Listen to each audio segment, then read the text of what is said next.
I'm Captain Maroon Faisal of the Sedgwick County Fire District 1.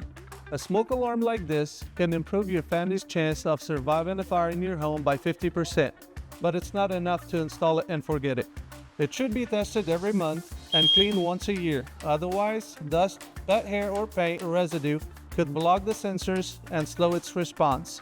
If your smoke alarms use batteries, change them at least once a year, or as soon as you hear the alarm chirp, warning the battery is low.